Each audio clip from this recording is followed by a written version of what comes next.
Good evening, my dear students. Today we are discussing about mutation and its type.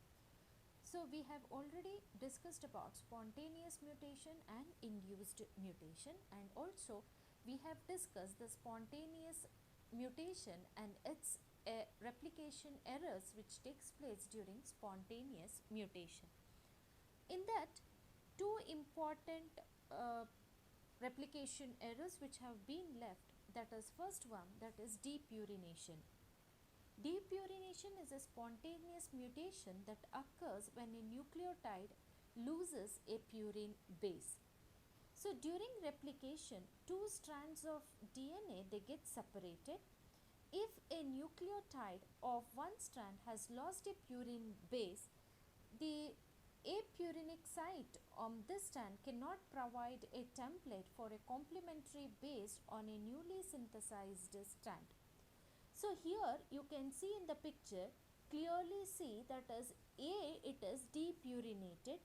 So during the replication, what happens, an 18 nucleotide pair has been deleted in a new strand. So in another strand, so you can see the second strand during replication that has been unchanged. That means if a nucleotide on one strand has lost a purine base, that means a purinic site on this strand, it cannot provide a template for the complementary base on a newly synthesized strand. And this is one of the replication error during spontaneous mutation. So next one, it is deamination. So here deamination, it is nothing but loss of an amino group, that is NH2 from a base. So this deamination may occur spontaneously, or it can be made with the help of induced by mutagenic agents. So in this picture, you can clearly see that is the cytosine, when there is a deamination, that is the loss of NH2, you can see the formation of, that is uracil. Since that is uracil not present in DNA, usually it is corrected by repair mechanism. But deamination, it is a loss of amino group from a base that will also directly influence, that means it can cause natural mutation, that is spontaneous mutation. The second type, it is induced mutation. So the mutation results from changes which is caused by environmental chemical, or it can be occurred by radiation. So there are number of agents are capable of damaging the DNA, those we call it as mutagens, and this can be caused by either it can be by base analogues, alkylating agents, deamination, hydroxylamine, or it can be occurred by radiation. So in that first example, that is base analogues.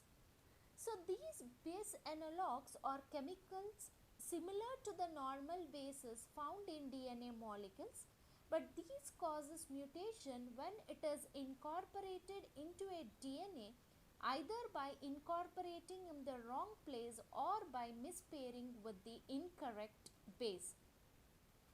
The most commonly used mutagenic base analog are 5-bromouracil, that is the thymine analog, and 2-aminopurine, that is adenine analog. So here 5-bromouracil, it is an analog of thymine. You can see the structure of thymine. So this, it is picked up instead of thymine. So that means it acts like that of thymine. In second round of replication, what happens? 5-bromouracil, it start pairing with the guanine. Thus, AT pairing, nothing but that is adenine and thymine pair, is converted into GC pair. So this happens when you add, that means when you see 5-bromouracil, which is an analog of thymine, and instead it will take up the thymine. So this also causes induced mutation. second one, that is alkylating agent. So these are the chemicals that donate alkyl groups. These agents may include methyl, that is CH3, and ethyl, CH3CH2 groups, which are added to the nucleotide bases by some chemicals.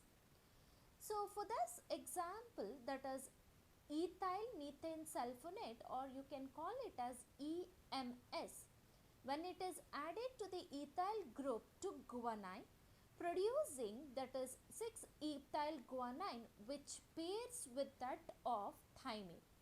So here what happens, here the guanine in the presence of, that is EMS, where the chemicals that will donate the CH, that is a CH3 or CH3CH2, so that you can see they, which are added to the nucleotide bases by some chemicals.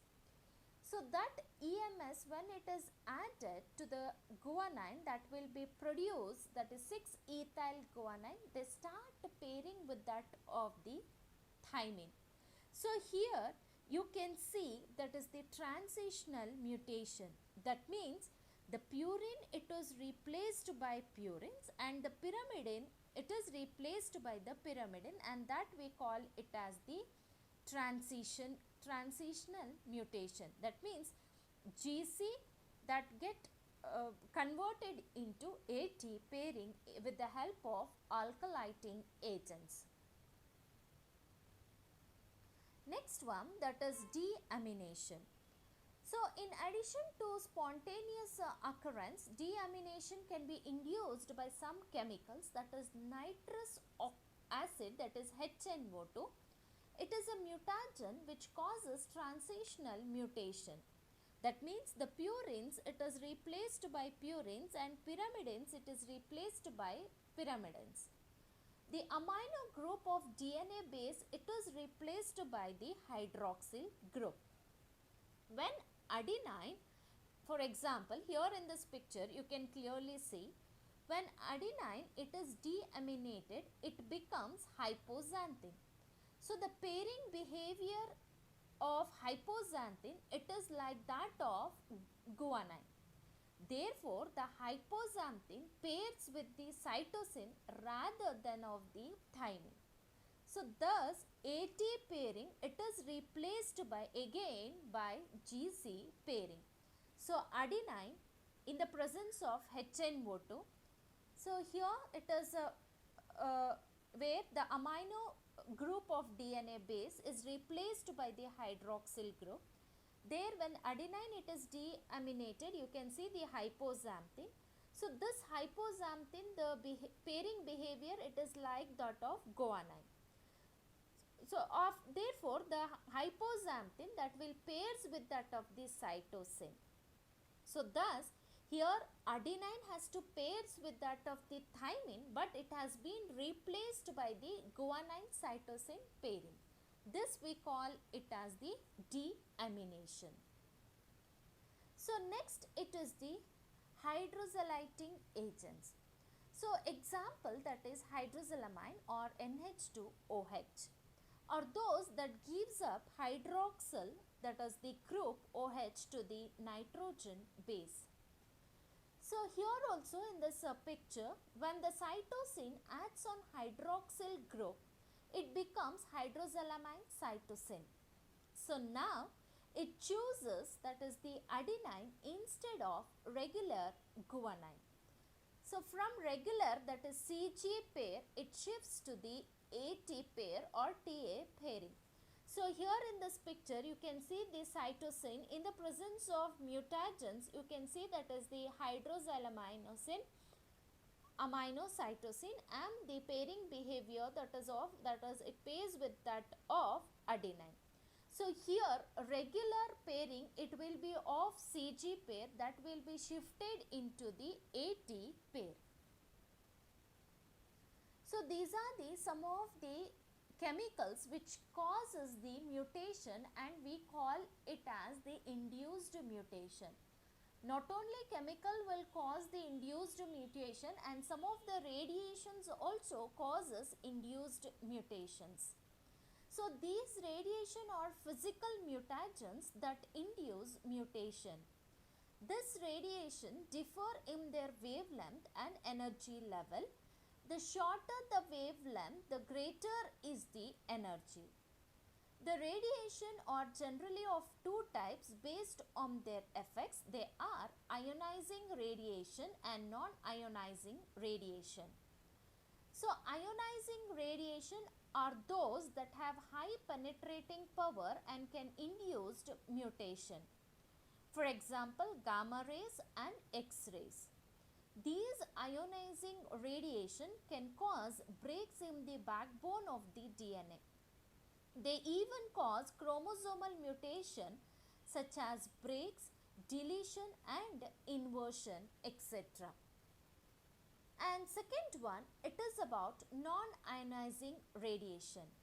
Non-ionizing radiation are those that have low penetrating power, and these are used in the treatment of materials like bacteria or microorganism where the nucleus or DNA is superficially placed.